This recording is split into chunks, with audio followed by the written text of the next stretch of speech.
So yeah, so the company's been around for a while. We've worked with all the major asset management systems out there. And what we tend to do though is we tend to focus on the top one or two systems that we believe are best of breed and offer the best tools for us to really help our clients accomplish their goals. And so these days, that tool has been iconik. And while we do work with a couple other systems, I'd say about 90 to 95% of the deployments and customizations we build these days are built on top of this platform. For anyone who's not familiar with iconik, part of the reasons why we do that is they have the most extensive API of any system that we've seen and give us the ability to just build really powerful, awesome tools. And so what we're going to do is we've started this new series of webinars where every month we're going to be having a webinar that's going to showcase one tool in specific. And we'd love to get everybody's feedback on this tool, any questions that you have. And then something to know about these tools is that while we offer these tools exactly as is, how you see it, we can deploy this very quickly. At the same time, everything here is customizable. So there's no limit to kind of what you can do with this system.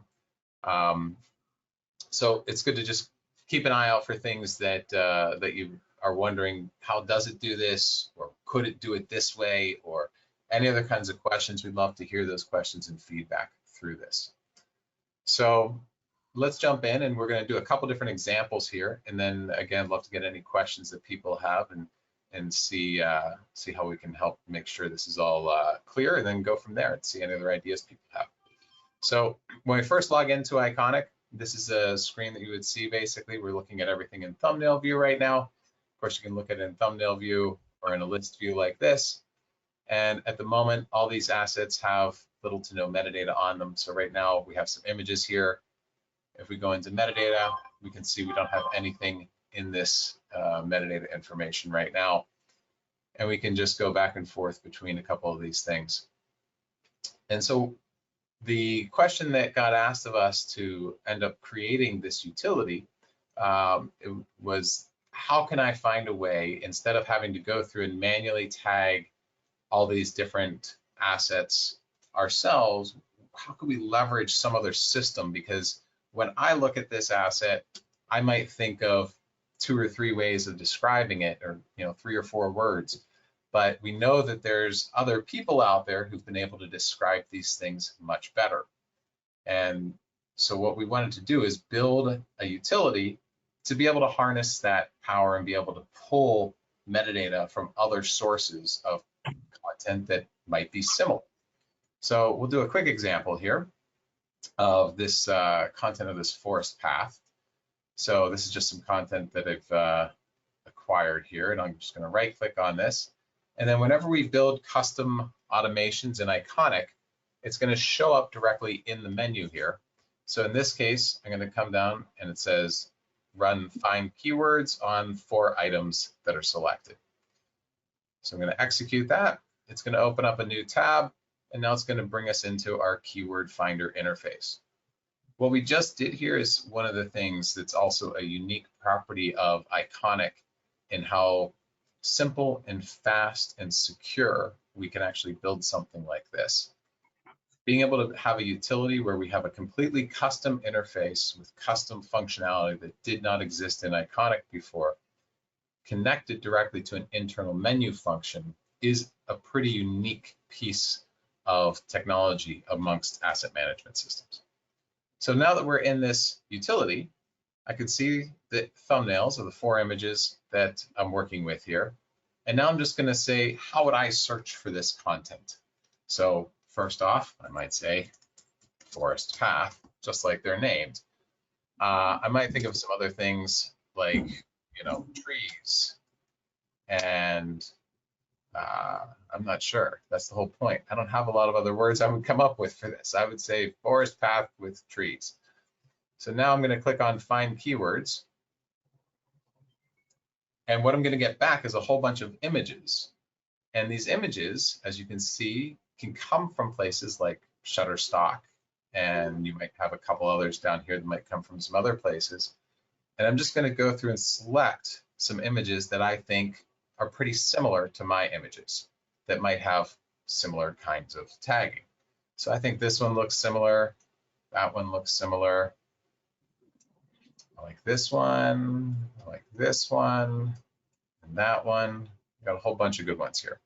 And then when I scroll down to the bottom, what I'm going to find here is a list of all of the keywords that were tagged to the images I selected that look similar to mine, but these keywords now came from places like Shutterstock or Adobe Stock or Getty Images.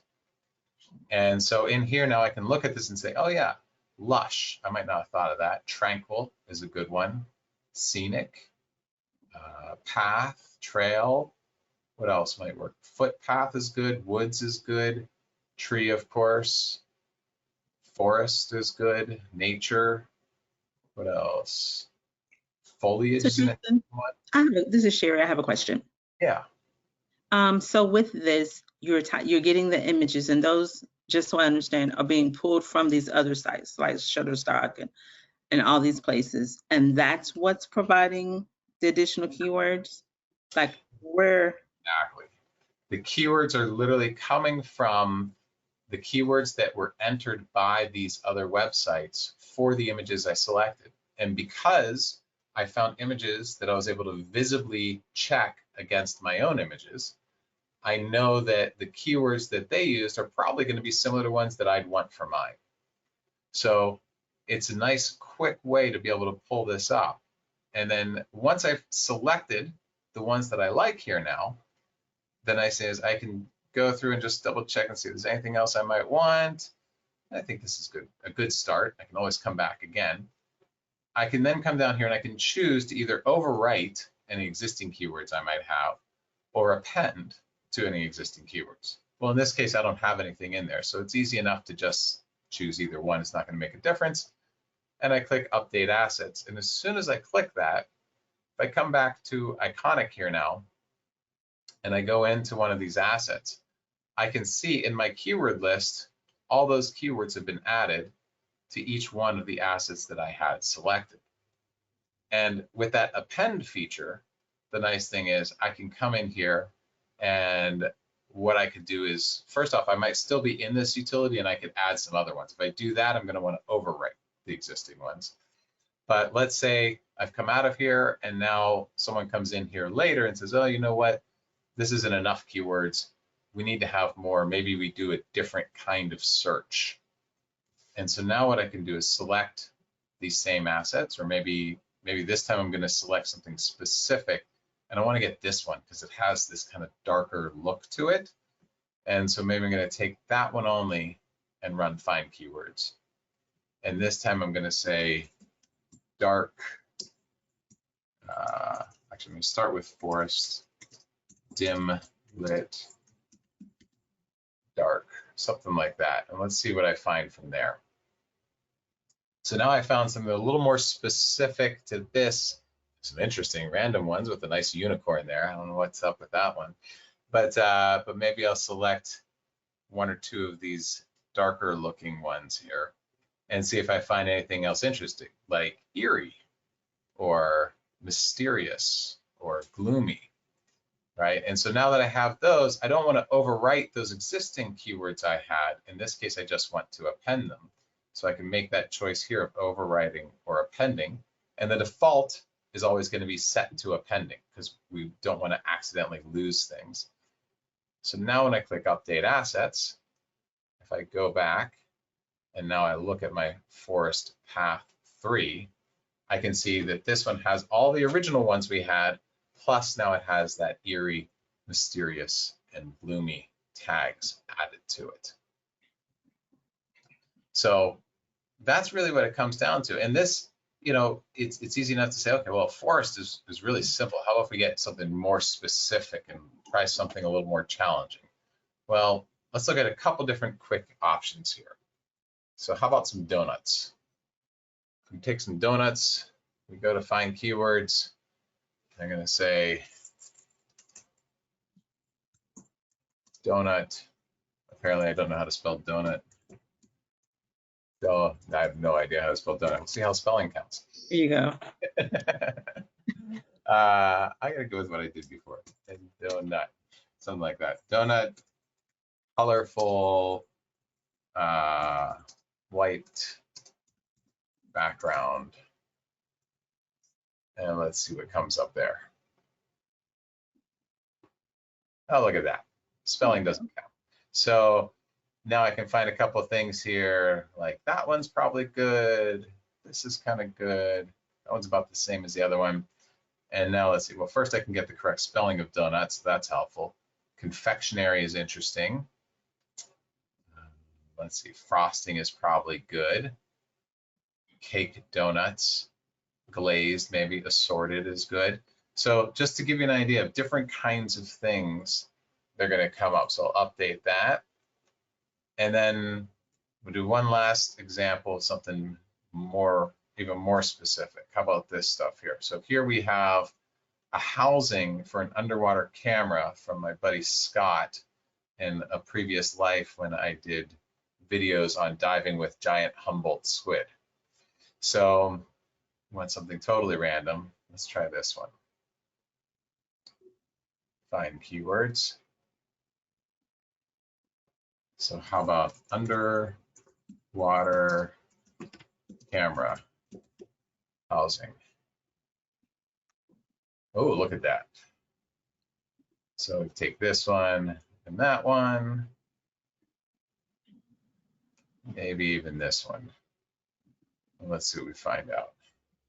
So housing, right? Camera cover, device, optical, photo camera, studio shot maybe. I don't know if that really be, but something like this. You know, the idea is just it's all about giving us ideas of more things that we could tag something with versus if I just looked at that shot in Iconic on its own, I might not really think of anything other than camera.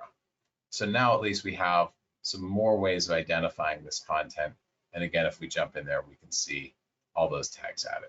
So it's nice and simple, nice and quick, but can be very valuable for being able to tag stuff, especially if you have a shoot where you come back and you have 50 items that are all very similar. You can start out by adding all 50 of those, add a bunch of metadata to it, and then refine down as you get to smaller and smaller groups and just keep appending more metadata to those smaller groups with more intricate metadata. So why, I do have a question. So why is this important in this space?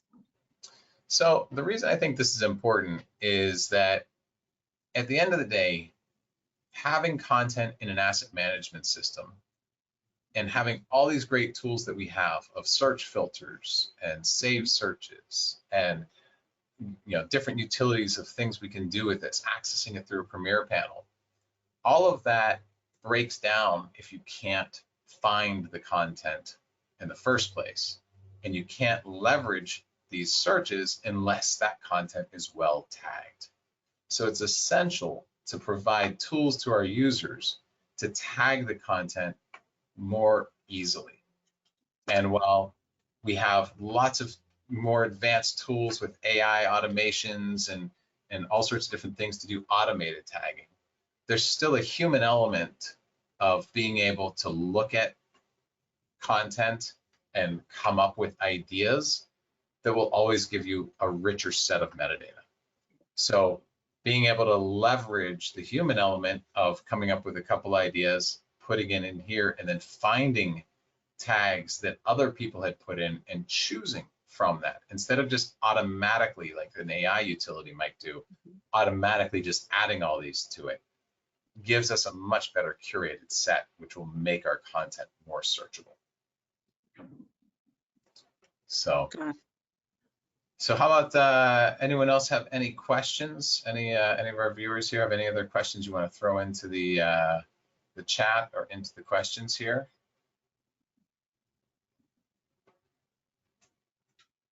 Like I see someone said that I'm making you hungry because we got some good yummy donut shots. If you want something very random, we have a nice we'll have a real challenging one. I have a feeling most of the stock image companies probably don't have a lot of footage like this one. This is of a giant Humboldt squid that we got on video here. And if we try doing squid, I think I tried this one. You might find something for just about every video. I think on this one, it didn't do as well. But even so, let's see what we can come up with. How about diving with squid? While you're pulling it up, we do have a question.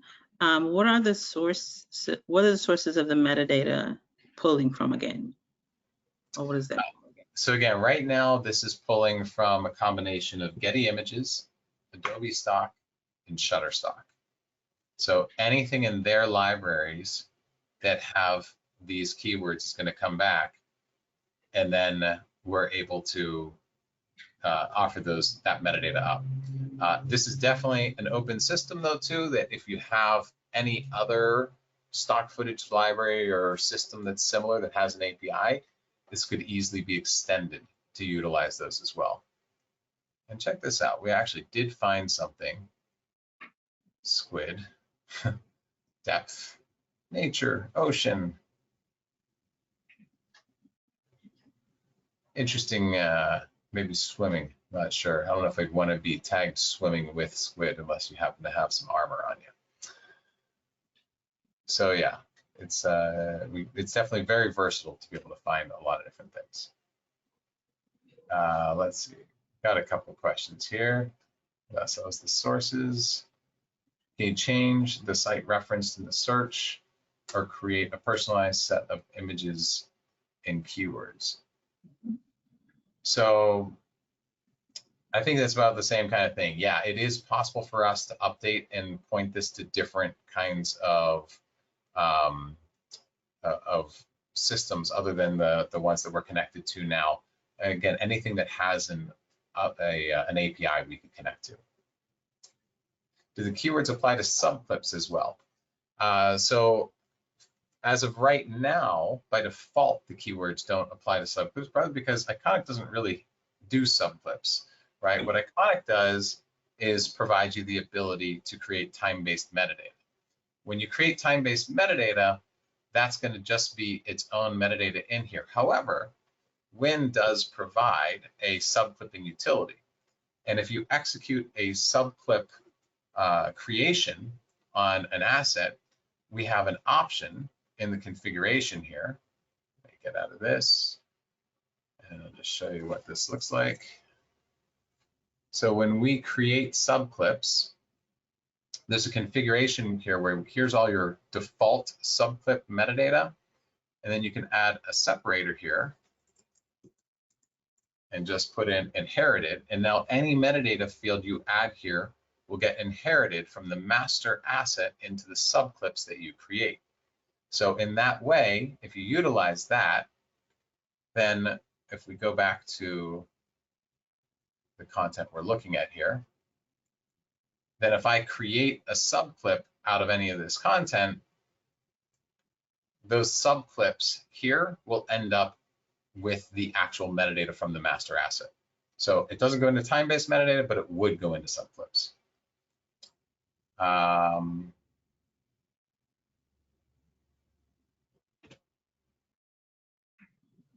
Let's see.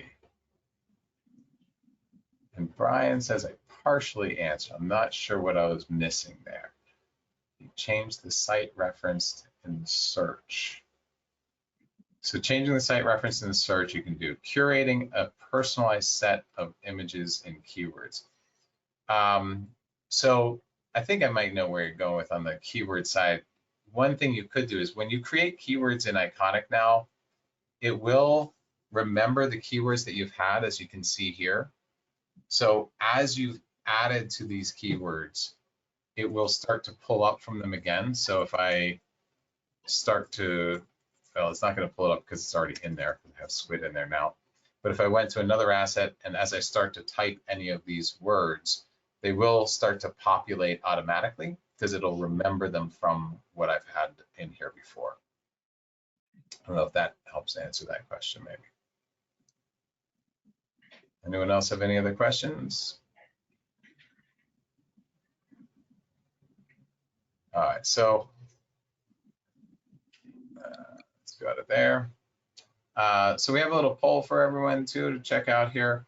We have a number of these planned. We're gonna actually be doing new workflow demos like this once a month, every month moving forward here. So this poll is talking about what workflow you might want to see next.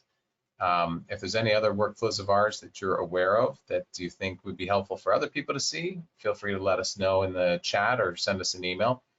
But this is some of the ones that we're planning on doing next here. So we have save searching and Slack notifications. We have workflows that we're going to be showing about MRSS feeds and being able to generate MRSS feeds and be able to receive content from MRSS feeds. We have CSV migration utilities that can import metadata from any other asset management system or any other spreadsheet. Dolby Hybrid transcoding for doing ingest, QC, and deliveries, and the deliver to OTT channels like Brightcove and YouTube and other things like that. So we've got a lot of good content that's coming that we're going to be jumping into here, and we're going to try and do these, as I said, at least once a month. And then the other thing I want to mention too is, again, we'll make sure that everyone here has access, and we'll follow up with an email to our link so that we can get you set up with a free 300 credits in iconik and some free time of some consulting so we can get you up and running with iconik if you don't already have it.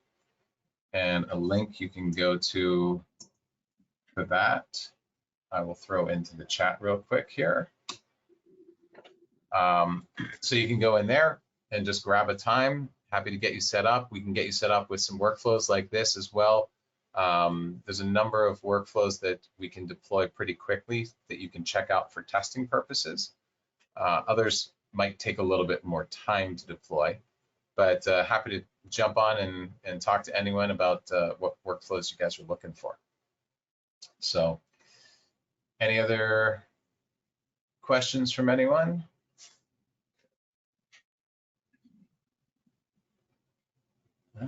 Looks like a lot of people interested in the CSV migration system. That's definitely a popular one right now. We have a number of people that are using that for migrating from things like CatDV into iconik or from Reach Engine into iconik.